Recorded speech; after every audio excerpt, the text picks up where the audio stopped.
Oi! Oi, boa noite. Vocês estão me Boa escutando bem? Eu acho que noite, um pouquinho Laila. Seja baixo. bem-vinda, seja muito bem-vinda. Que prazer rever você. E em Oh, outro contexto, né? Que prazer exatamente. rever você.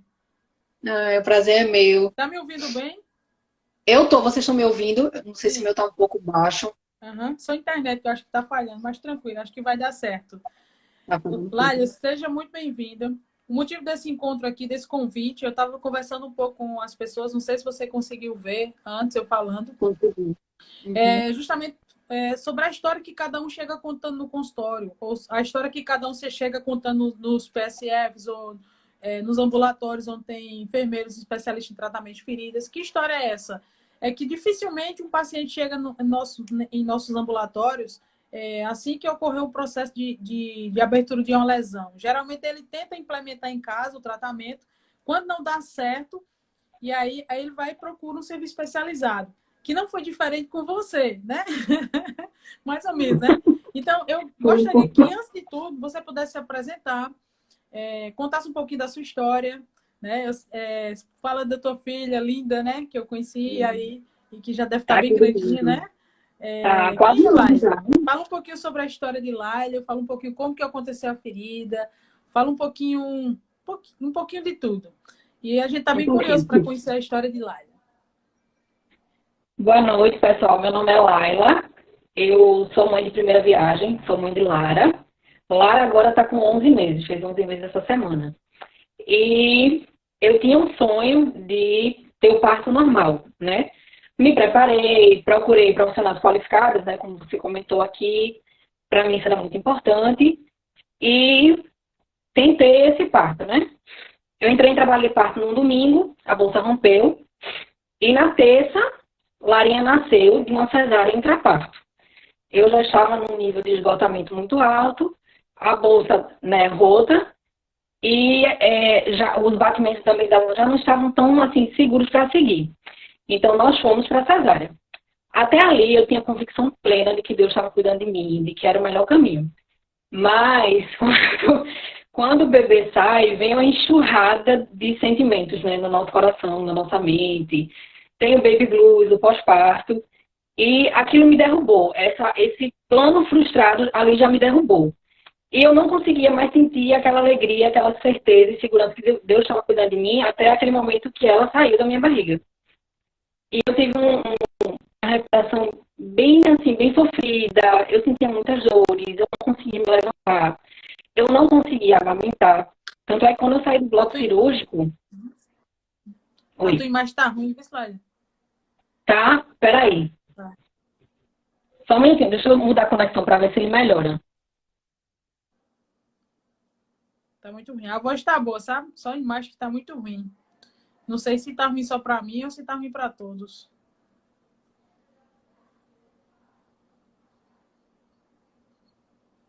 Tomara que a gente não perca a conexão. Pronto. Melhorou. Perfeito. Pronto. A imagem melhorou Tá conseguindo? e o áudio também. Ótimo. Tá, melhorou. É a conexão aqui que não tá muito legal.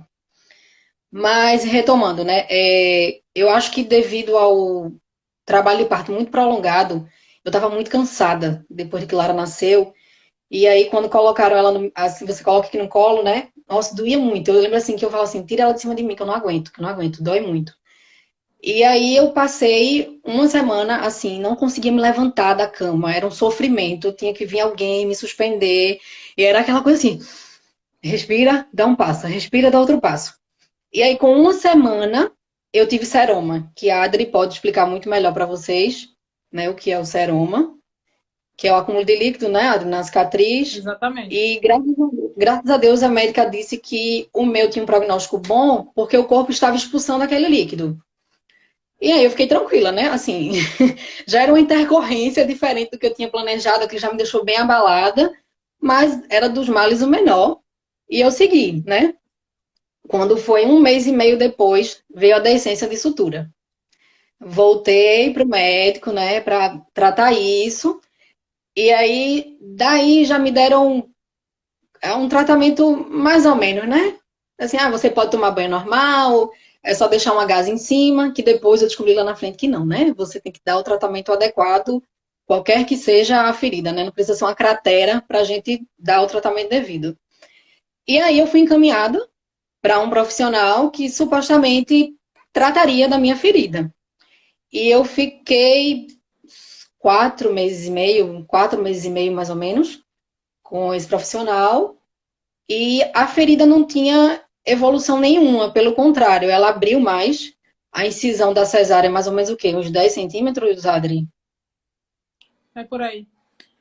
Uma coisa, gente, que vocês podem identificar é que quando você admite um paciente, você tem que olhar o contexto de vida dele.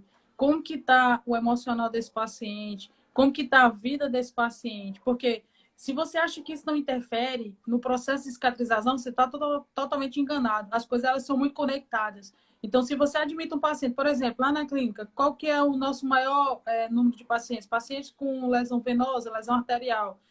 No processo de admissão de um paciente desse, se o emocional dele não tiver alinhado, o que que acontece? A pressão dele sobe, começa a interferir no processo de cicatrização.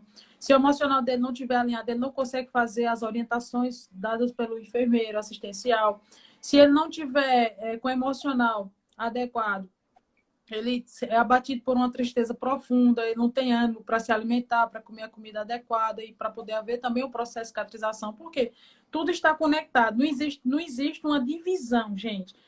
Nós somos um ser triuno e não tem como dividir isso aí. Então, se uma área sua não está muito bem, acaba interferindo na outra área. Se você tiver com problema na outra área, vai haver esse processo de intervenção. Por que que eu estou falando isso?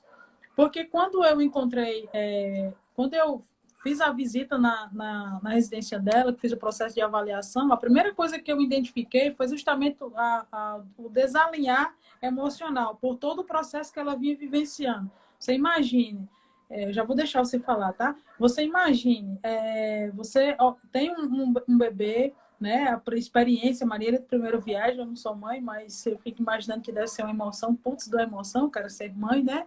Maria de primeira viagem, e aí vem todo aquele histórico, aí de repente acontece uma intercorrência, aí você, poxa, já não é do jeito que eu pensei. E aí essa intercorrência, ela acaba tomando amplitude. E aí não é só a amplitude de uma parte sua que abriu um ponto e está lá fazendo infecção, ferida operatória, coisa desse tipo. Porque isso aí pode fazer em qualquer procedimento. Tá? Qualquer procedimento que você faz pode ter um processo de infecção, de descência, ferida operatória, pode tomar seroma, qualquer procedimento, seja ele estético, seja ele por uma doença e etc. Mas, na hora que aconteceu isso, se o seu emocional não está bem, o que é que vai acontecer? Aquilo ali vai desandar. E aí é uma coisa que o profissional precisa estar muito alinhado, precisa estar muito ligado. Quando ele vai fazer um processo de admissão, conversar com o paciente. Para quê? Para poder conseguir capturar como que está o emocional desse paciente. Não é chegar lá e perguntar, e aí, como é que está no seu... Não, você tem estratégias. Deus lhe dá as estratégias. É incrível. Quando você realmente se conecta com o outro, você olha no olhar do outro e você tem aquela sensibilidade e vem as perguntas certas e pelas respostas que o outro te dá, você sabe exatamente que caminho você deve percorrer. Que foi isso que aconteceu com ela. Eu gostaria que ela pudesse relatar um pouco essa experiência. Foi exatamente isso, né? Eu vinha de um desgaste emocional muito alto, muito, muito alto, né? A gravidez já deixa a gente bem sensível. O pós-parto, então, nem se fala. E eu estava realmente muito abalada emocionalmente e vinha dessas tentativas frustradas de evoluir e nada. E aí eu lembro que a gente orou, eu orei, né? A gente orou em casa, assim, Senhor, é a última cartada, porque a gente não sabia nem mais quem procurar, para falar a verdade, né? E aí uma amiga muito querida indicou o serviço de vocês. E aí eu lembro que no amanhã eu fiz, hoje, eu vou lá. A gente ligou, foi correndo lá. Eu lembro que meu pai que falou, não sei se falou com você ou com Fabi, as meninas. O horário estava cheio. E aí vocês vieram aqui em casa. Acho que no fim do dia, acho mais ou menos, né? No fim do dia, eles chegaram aqui. E aí eu lembro dessa abordagem sua, né? De chegar e de me perguntar como é que tinha sido minha história, o que tinha acontecido. E ali eu já senti uma paz muito grande. Eu falei pra você, uma paz que eu não tinha sentido há muito tempo. Até então, gente, isso foi um momento de diálogo. Por que que eu estou relatando isso? Porque muitas vezes, quando os profissionais admitem um paciente, ele vai lá direto na ferida. Ele olha direto a lesão. Ele esquece de olhar a pessoa. Você tem que saber que quem está com a lesão é uma pessoa e que, primeiro, o seu olhar deve penetrar na pessoa. Você tem que se importar com o outro. Você tem que ouvir o outro, a história do outro. Por quê? Porque a solução está na história do outro. Só que isso é difícil das pessoas entenderem. Por quê? Porque elas, se você ver, elas ficam eufóricas. Lá na clínica mesmo, às vezes os enfermeiros eles vão admitir um paciente, eles olham direto para a ferida. Não é a ferida, é a pessoa. Conversa com a pessoa, descobre a história da pessoa, vê qual foi a causa, depois investiga as doenças de base e automaticamente você vai olhar para a ferida e saber que conduta você vai direcionar aquilo ali. Por quê? Se você olha para a ferida, única e exclusivamente, o que é que você vai fazer? Você olha para a ferida e pensa em produtos. Porque com ela, o que é que eu fiz? Eu disse, você estava usando o quê?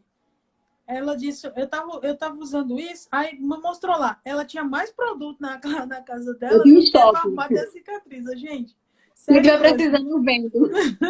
Ela fez doação. Fez doação da arma de produto. Como que foi? Eu tirei tudo, certo? Eu tirei tudo. Eu disse, olha, aqui a gente vai tirar tudo, vai entrar só com um protocolo bem simples, certo? O que você imaginar de mais moderno, ela tinha na casa dela, certo? De coberturas, de correlato, ela já tinha utilizado. E aí, o que é que a gente fez? A gente tirou tudo e entrou com algo bem simples. Agora, o que foi impactante aí? Foi o retirar tudo e entrar com algo simples? Não. O mais impactante não foi isso. O que foi que você acha que foi o mais impactante, Leila? Eu acho que foi esse tratamento individualizado e individualizado e assim, o amor com que você me tratou. Fez toda a diferença. De muita coisa que a gente conversou naquele dia, uma coisa que me marcou, que quando a gente conversou e você foi, né, tratar tudo lá, fechou, você olhou pra mim e fez assim, esqueça essa ferida. Lembra? Você falou pra mim, esqueça essa ferida e vá curtir seu marido, vá curtir sua filha, vá curtir sua vida com todo cuidado, né, obviamente. Porque até então eu vinha paralisada, porque pra sentar é uma dor, pra andar é uma dor, enfim. E a partir daquele dia, eu literalmente esqueci da minha ferida. Esqueci mesmo. Não, eu não lembrava mais, assim, com aquele... Ai, meu Deus, aquele pesar, essa ferida. E o que você falou, né? Você precisa estar bem para o seu corpo recuperar. Porque é o que eu ouvia dos outros profissionais. Assim, essa ferida já era para ter fechado.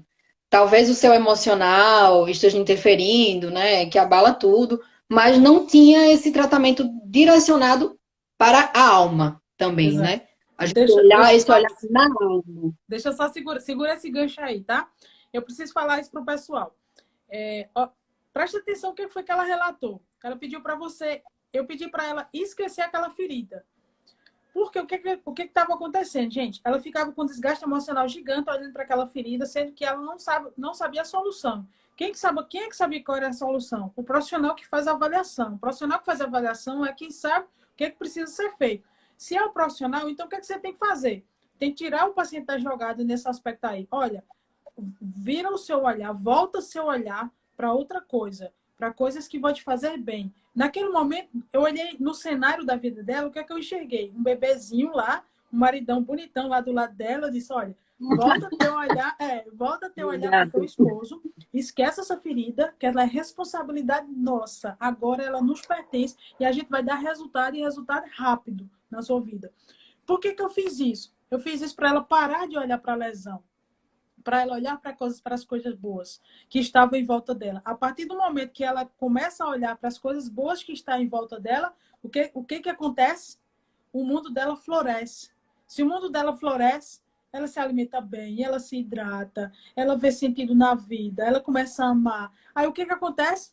Eu tenho resultado. Foi só o produto? Não, gente, não foi o produto. Não. O produto foi uma soma. Produto, conduta, conversa, enxergar o outro na essência, conversar, ver. Tem coisas que, por exemplo, que para eu dar a solução, em certas situações, eu preciso de outros profissionais. Na situação dela, eu não precisava de outros profissionais. Eu só precisava que ela voltasse o olhar dela para outro contexto, largasse a ferida, deixasse em nossas mãos para a gente conduzir. Mas tem situações que quando eu avalio um paciente, eu não consigo dar resultado sozinha. A equipe não consegue dar resultado sozinha. O enfermeiro que trabalha com a gente não consegue dar resultado sozinho. A gente precisa de outros profissionais. Às vezes precisa de um cirurgião, às vezes precisa de um infectologista, às vezes precisa de um endocrinologista, às vezes precisa de um cardiologista. Enfim, são eles as situações em que, em determinados momentos, a gente precisa de outro profissional. E você precisa ser muito coerente, ter um pé no chão para quando você precisar desse profissional, você buscar. Por quê? Porque a solução muitas vezes não está nas suas mãos. Você é parte da solução. E o profissional que tem orientação